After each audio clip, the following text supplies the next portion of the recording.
Hello and thank you for watching. I'm Ashley Van Dyke with Advantage Software.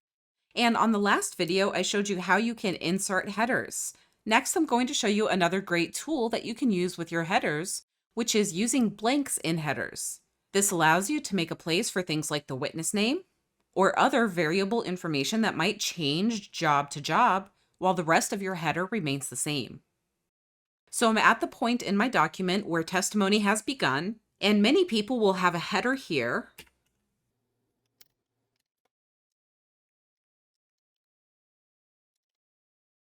And it will say something along the lines of examination of or something indicating a witness name. And so here, this is where you might type something like the witness name if it's John Smith. But you might have cases where the witness name changes, or you might just not want to type your header text every day when the only thing that does change is the witness name. And so in this case, what I can do is use Control A to enter a blank field. And I can also use a variable field for witness if that's something I use in the rest of my block files. If I fill in the variable field, then if I have another blank field that has the witness name, such as in the title page of my document, then this will get filled in automatically for me as well. And so if I press OK, the blank field gets entered into my document. And if I do Control E, I can fill in the name this way. And now I have that examination of John Smith header on all of my pages. And everywhere where I had a blank field that had the same variable filled in, then it's calling on that same variable that I filled in and filling in the same name. And so sometimes what people will do, they'll go into their block files, and what you might have already is a file for examinations.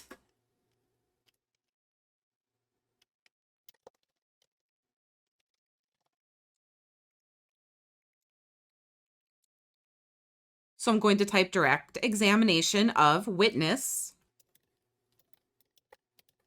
And I'm going to put it in a blank field for the attorney who's questioning them as well. But this is just text that's going to come into my document. And so a lot of people already have a file like this that they'll read in either at the beginning of direct examination or cross-examination or something like that. And if that's the case, what you can do is go into that block file and add a header directly in the block file.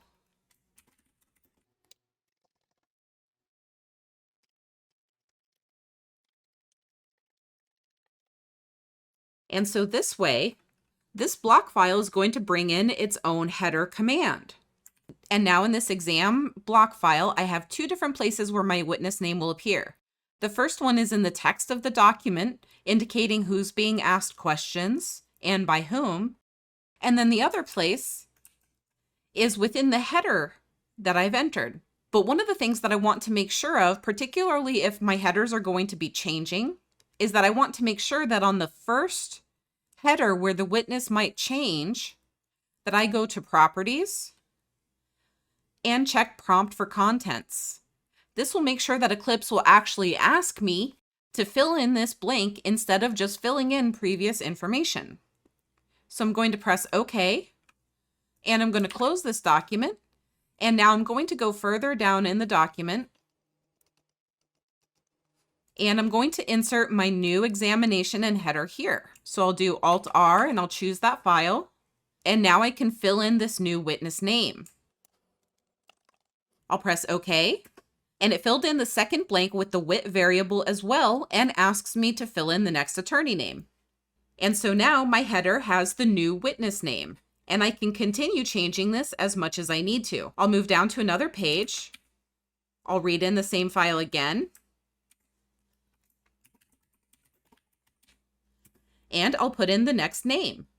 And you see that my header on this page changes, as does the direct examination text that'll appear in my document. And so you can use this system to change your headers throughout your document as many times as you need to.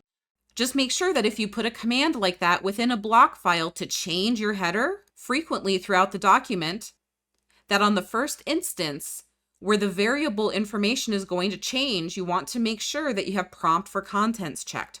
Otherwise, it's just going to fill in with the same information and you'll have to go back and find it. And so you can use blanks in headers however you'd like. You could put it in your title page or your cert page, Or you can put it directly in your examination blurbs if your headers are going to change at the same time your examinations change. Depending on how you set your documents up and what's going to be most convenient to you, the best way to use blanks within your header might differ. If you only do deposition work, then you could likely embed the header command directly into your title page instead of into the examination blurbs. So think about how your documents are constructed and how you do the bulk of your work. And when you do that, you might find that there are cases where you'd like to insert a blank field like this within a header or even a footer in many of your different block files so that it'll take care of this work for you. Don't forget that Advantage offers anytime support. Tech support can be reached with any question anytime, including weekends and holidays, at 772-288-3266.